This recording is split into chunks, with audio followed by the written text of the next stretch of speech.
Alors dans cette vidéo, j'interviens dans une chaufferie pour faire l'entretien d'un Styx. Donc c'est l'appareil qui est à droite. Donc le nom de cet appareil c'est chauffe-eau gaz à accumulation. Donc c'est le SFB16. Donc lorsque l'on fait l'entretien sur cet appareil, il faut démonter en haut là, le conduit de cheminée là. Et après en bas, il faut accéder au brûleur. Donc c'est un brûleur atmosphérique. Sauf que cet appareil a une petite particularité. Donc comme on peut le voir là sur la photo là, le brûleur gaz fonctionne avec une vanne gaz et un piezo, donc il n'y a pas de prise électrique, hein. Le piezo on le voit à droite. Voilà, ce que je veux dire c'est qu'il n'est pas alimenté électriquement et qu'il n'y a donc pas de coffret de sécurité. Et donc l'allumage se fait manuellement, donc par le biais du piezo électrique qui allume une veilleuse. Et le thermocouple contrôle que la veilleuse soit bien allumée. Et donc lorsque l'on atteint cette machine là, et lorsqu'on n'est jamais intervenu sur cet appareil là, on reste bloqué comme un con sur le brûleur parce qu'on ne sait pas comment il faut faire pour enlever le brûleur. Donc c'est la deuxième fois que j'interviens sur ce type de Styx. La première fois, on peut le voir sur la photo, quand je suis arrivé sur cette machine là, déjà j'arrivais pas à la démarrer. Donc pour moi elle était en panne. Oui, parce qu'au début je connaissais pas trop le fonctionnement de ces blocs gaz. Donc il y a une procédure spécifique pour les allumer, sachant qu'en plus que quand tu appuies sur le bouton pour libérer du gaz, quand tu appuies sur le piezo, voilà, il faut appuyer que quelques secondes parce que tu libères du gaz et si la flamme se fait pas, au bout d'un moment, tu peux avoir tellement de gaz dans la chaudière que ça peut, s'il y a une étincelle, ça peut exploser. Donc, faut faire gaffe quand on démarre ce genre de machine. Ce qui fait que, à un moment donné, j'ouvre pour enlever le brûleur.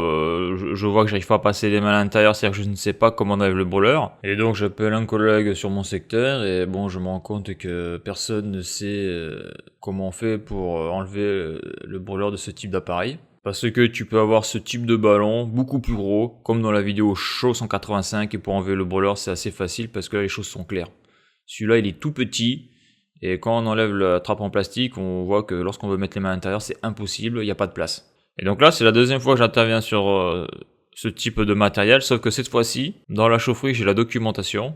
Et donc là justement je vais faire un petit point sur cette machine là parce que ça on le voit pas en formation, en tout cas moi je l'ai pas vu. Et lorsqu'on en intervient la première fois sur ce type de machine, comme je l'ai dit, le gros problème c'est comment est-ce que l'on fait pour enlever le brûleur. Et quand on ne sait pas, on peut pas l'enlever. Voilà, parce que quand on ne sait pas trop, il y a du gaz, bon on n'a pas trop envie de se faire péter la gueule, donc voilà. Donc moi par exemple pour la première fois que je suis intervenu sur ce ballon là, comme j'ai pas réussi à le démarrer, j'ai laissé tomber. Voilà, j'ai laissé tomber parce que j'avais pas de documentation, les coups de fil que je passais n'amenaient à rien, donc je voulais pas trop bricoler là-dessus parce que bon en plus le premier sur lequel j'étais intervenu c'était un brûleur atmosphérique mais qui fonctionnait au propane. Donc le propane, quand il y a une fuite, le propane c'est lourd donc ça peut s'accumuler dans la chaufferie donc c'est beaucoup plus dangereux que d'intervenir sur un brûleur qui marche au gaz naturel. Donc comme j'avais rien fait sur ce brûleur là et qu'il était en panne, bon je l'ai signalé à l'entreprise, après je sais pas s'ils ont envoyé quelqu'un mais moi bon voilà, je pouvais rien faire de plus dessus parce que là vraiment matériel inconnu et bon comme je le dis, je le répète, le gaz il faut s'en méfier hein, parce que s'il y a une fuite de gaz, une étincelle, ça vous pète à la gueule direct, hein. Ça peut être très dangereux. Donc là comme j'ai la documentation, je vais te montrer la documentation et donc on va voir la procédure déjà rien que pour l'allumer. Déjà c'est bien ça de savoir déjà l'allumer et l'éteindre, surtout l'allumer. Et après ce que préconise la documentation au niveau de l'entretien sur ce type d'appareil. Avertissement, le milieu chaufferie est réservé aux professionnels formés car le milieu est potentiellement dangereux. Il y a un risque d'explosion, d'électrocution, d'intoxication mortelle au CO et de brûlures graves pour l'intervenant. Donc alors je suis dans la chaufferie pour faire l'entretien de la chaudière donc qui fait le chauffage et du Styx qui fait l'eau chaude hein, sanitaire. Donc je viens de finir la chaudière et là je vais commencer le Styx.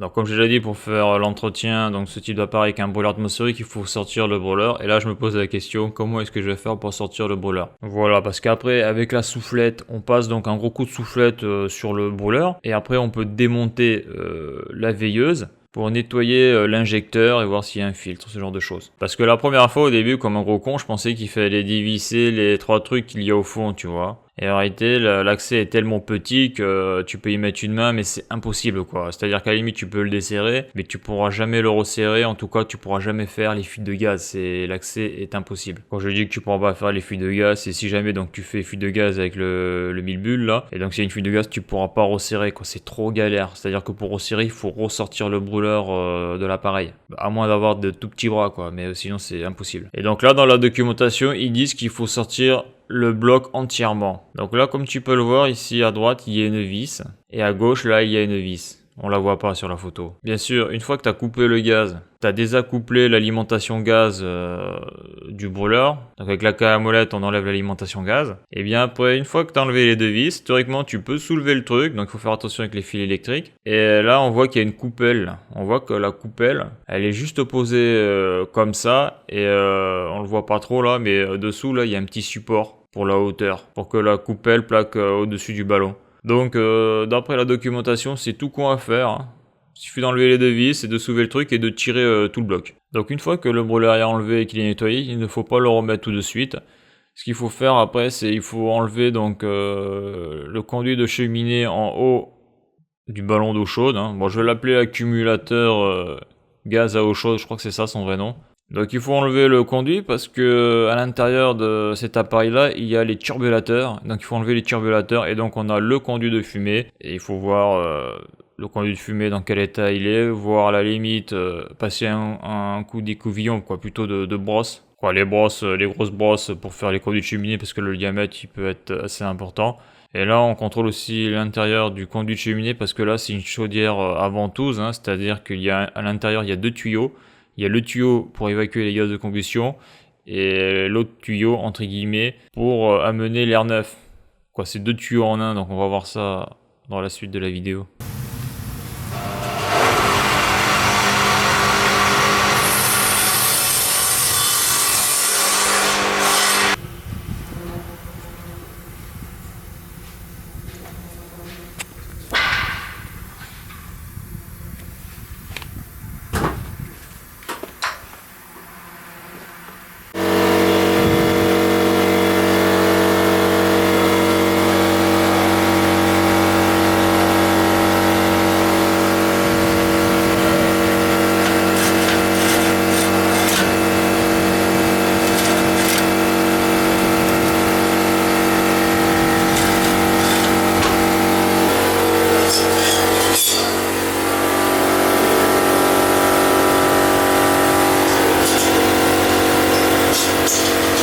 Donc une fois que tout ça a été fait, après il faut remettre le conduit de cheminée donc au-dessus donc de la chaudière à ventouse. Et là, comme il y a une grille au fond là, donc ça c'est un truc anti-vandalisme. Donc là le gars qui est sur le site, le gars de la maintenance, donc je lui fais enlever ce machin là. Et donc il m'aide à remettre le conduit parce que c'est assez galère à remettre.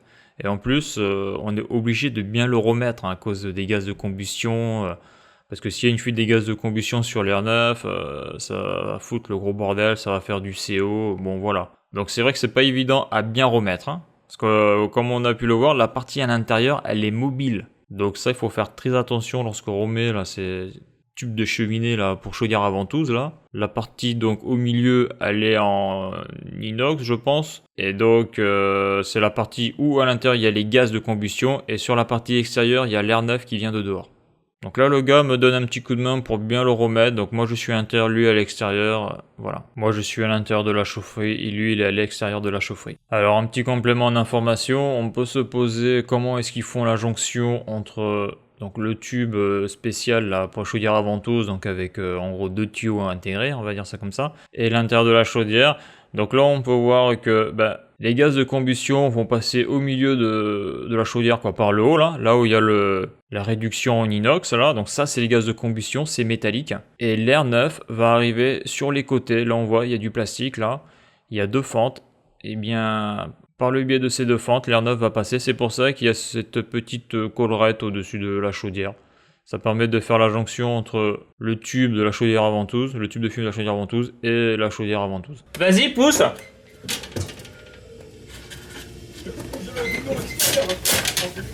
Non, celui-là il vient pas. Pousse là. Vas-y, pousse à fond là. Là, t'es à fond là. Ok, c'est bon.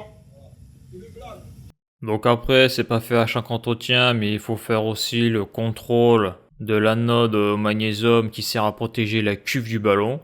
Donc on peut la voir sur la photo là où il y a la flèche. Donc cet écrou là, en réalité, dessous il y a une anode. Et ça on verra aussi plus tard dans la documentation. Là je ne l'ai pas fait cette fois-ci parce que je n'avais pas le temps. Et donc là après ce que je vais faire c'est que je vais le démarrer et je vais faire la combustion de ce ballon à eau chaude à gaz. Donc là ce que l'on peut voir là sur la photo, on peut voir que sur ces conduits de chaudière ventouse il y a deux orifices. Il y a deux bouchons, donc ça s'ouvre avec une clé Allen. Donc ici, celui-là de droite, c'est pour la combustion. Et celui-là de gauche, c'est pour l'air neuf. Donc c'est facile pour pas se tromper. Lorsqu'on ouvre les deux, lorsque l'on met la canne, eh bien obligatoirement c'est celui-là qui va le plus profondément, qui est la combustion. Car comme on a pu le voir, la combustion est toujours au milieu. Parce qu'au milieu, il y a le tube en acier, quoi, en inox là. Quoique non, là c'est pas de l'inox vu que c'est pas une chaudière à condensation, c'est une chaudière à ventouse classique. Donc je pense plutôt que c'est du galva, donc de l'acier galvanisé. Et ce qui est autour, donc le tube extérieur, je pense que c'est de l'aluminium. Je m'en souviens plus. Donc là, on peut pas se tromper là. Entre les gaz de combustion et l'air neuf. Donc là, je vais allumer ce Styx. Donc là, je vais faire une mise à feu sur ce Styx. Donc c'est un petit Styx. Donc ici c'est conduit de fumée, on le voit c'est bien profond là, et ici c'est l'air. Donc l'allumage de ces sticks là c'est toujours la misère. Vous voyez là, non, donc là je l'éteins, voilà, le repère est ici.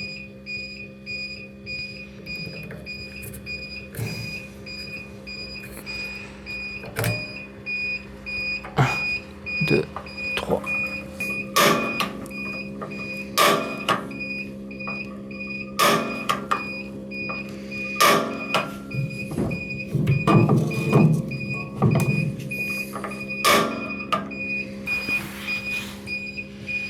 La veilleuse est allumée.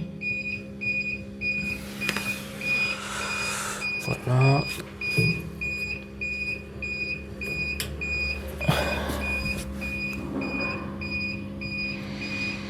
Donc là on met la puissance gentiment.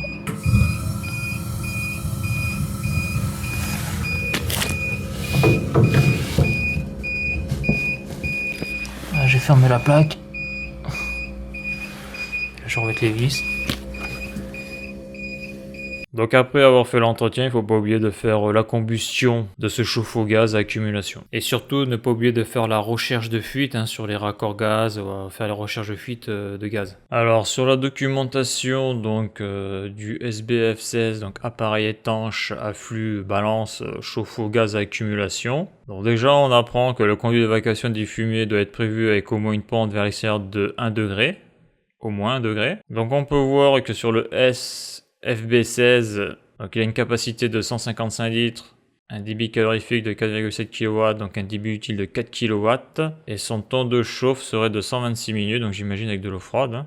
Valeur référencée avec un delta T de 45 degrés. C'est pour monter de l'eau, donc 20 degrés par exemple, 15 degrés plus 45 degrés, donc ça fait de l'eau à 60 degrés.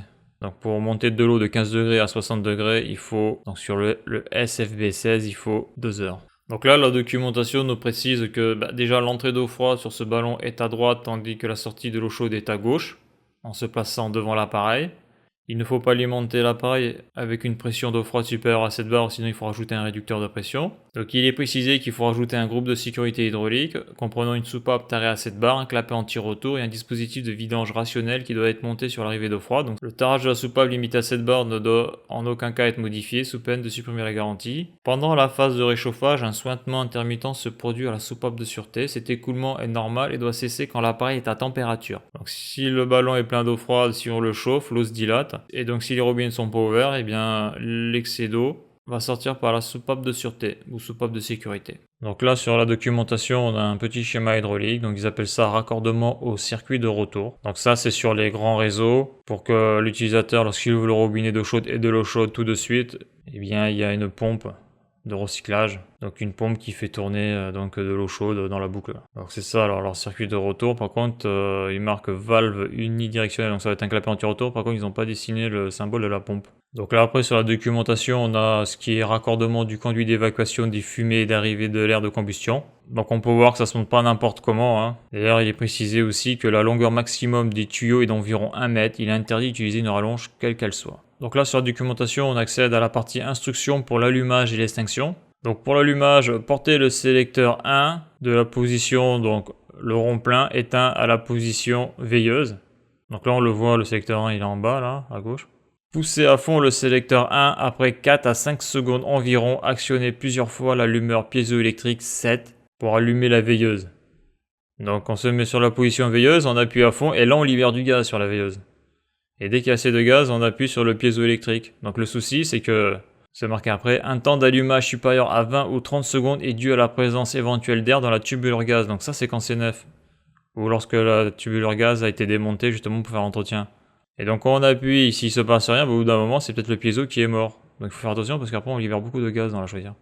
Après l'allumage de la veilleuse, maintenir le sélecteur dans la position veilleuse pendant 20 secondes, puis tourner le sélecteur 1 en sens inverse des aiguilles d'une montre de la position d'allumage de la veilleuse au repère qui correspond à la température souhaitée, la plage de réglage allant de 1 à 7. Donc là on maintient 20 secondes parce que c'est un thermocouple, donc le temps que le thermocouple chauffe et qu'il produise sa petite tension là, son petit courant. Parce que le thermocouple alimente une petite bobine qui maintient l'arrivée gaz ouverte pour la veilleuse. Et donc si ça s'éteint, cette petite bobine ne sera pas alimentée, donc l'alimentation du boiler principal ne pourra pas se faire. Et donc le bloc gaz restera fermé. Donc après, pour l'éteindre, l'extinction, on tourne le sélecteur 1 sur la position rond plein, donc c'est éteint. S'assurer que la veilleuse soit éteinte. Après l'extinction de la veilleuse, attendre 10 minutes avant de rallumer l'appareil. Donc sécurité. Pour en garantir le fonctionnement correct, l'appareil est équipé des sécurités suivantes. Contrôle veilleuse par thermocouple. Donc interrompt l'arrivée de gaz en cas d'absence de la flamme veilleuse. Le déclenchement répété et non occasionnel de cette sécurité indique un fonctionnement incorrect de l'appareil qui requiert l'intervention d'un technicien qualifié.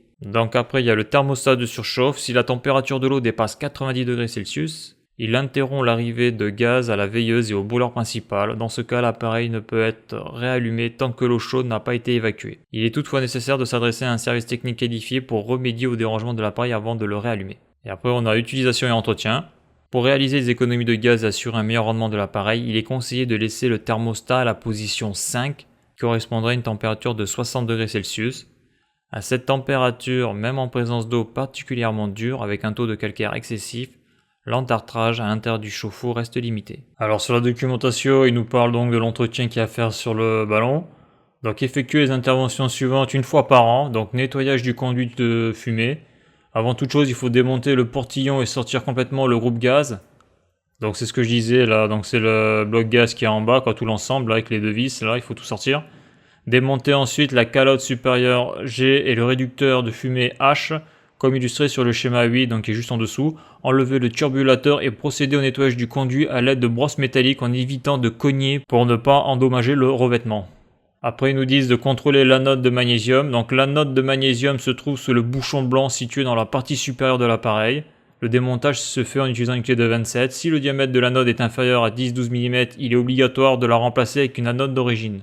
Dans les régions où les os sont particulièrement durs, ce contrôle doit être effectué au moins une fois par an. Donc après, il parle du détartrage. Cette opération est conseillée dans les régions où la dureté des os est élevée et chaque fois qu'elle s'avère nécessaire, diminution de la quantité d'eau chaude fournie par l'appareil. On recommande l'usage d'une solution composée de 10-20% d'acide chlorhydrique et phosphorique. Procédez comme suit: débrancher l'appareil du réseau d'alimentation et le vider en utilisant le robinet d'évacuation en figure 3. Remplir l'accumulateur avec une solution d'eau et d'acide conformément aux instructions. Laisser agir la solution et effectuer si possible avec une pompe une circulation d'eau entre le tuyau de sortie de l'eau chaude et le robinet d'évacuation. Vider l'accumulateur et effectuer un lavage prolongé de passivation en faisant circuler de l'eau du réseau. Donc ça, c'est quand il y a beaucoup de calcaire à l'intérieur du ballon, mais cette solution-là d'acide pour l'enlever, et la passivation c'est donc pour supprimer l'acide chlorhydrique et phosphorique, c'est pour revenir à pH 7. Donc là je ferai une vidéo plus tard dans l'année, mais à un moment donné j'ai un ballon qui fait de l'ECS avec une épingle, donc un bouleur qui chauffe cette épingle là, et le calcaire fait que ça a éclaté l'épingle et ça a donc bousillé l'échangeur. Donc c'est une vidéo intéressante à voir, donc ça je la publierai en fin d'année je pense. Alors sur la page d'avant, on avait vu ce qu'il fallait faire comme entretien sur cet accumulateur au chaud donc qui fonctionne au gaz là. Donc après on a instruction pour le changement du gaz d'alimentation. Donc la transformation de l'appareil en vue de l'utilisation d'un autre type de gaz doit être effectuée exclusivement par du personnel qualifié. Pour adapter le chauffe-eau à un gaz différent de celui d'origine, procédez comme suit. Remplacez l'injecteur 9, figure 10, du brûleur principal. Remplacez l'injecteur 3 de la veilleuse. Les opérations sont à effectuer selon la figure 10. Donc A, desserrer la vis 2. B, desserrer le raccord 4, c'est tirer le petit tube vers l'extérieur. D, remplacer l'injecteur 3 par un nouvel injecteur. Donc celui-là aussi on peut le démonter pour voir s'il y a de la poussière dedans, des saloperies, et passer un coup de soufflette. E, insérer et visser le raccord 4. Et F, serrer la vis 2. Donc après on a les petits tableaux, la dimension des injecteurs, donc G20, G25, G30, G31. C'est marqué en dessous, hein, G20, G25, gaz naturel, G30, gaz butane, G31, gaz propane. Et en plus, on a les pressions d'alimentation, gaz naturel et gaz butane-propane. La pression du gaz d'alimentation mesurée à la prise de pression 10, figure 10, au moyen d'un manomètre et exprimée en millibars, doit être, donc pour du G20, entre 17 et 25 millibars, du G25, entre 20 et 30 millibars, gaz butane G30, entre 20 et 35 millibars, et gaz propane G31, entre 25 et 45 millibars. Donc là, on voit l'intérêt d'avoir la documentation, hein. Donc là, c'est la page qui montre la figure 10 et la figure 11 et 12. Donc on voit le schéma de principe un petit peu de ce qu'il y a comme appareil dans le ballon là. Donc on voit qu'en 1, on a le sélecteur thermostat. En 2, la veilleuse. En 3, le brûleur principal.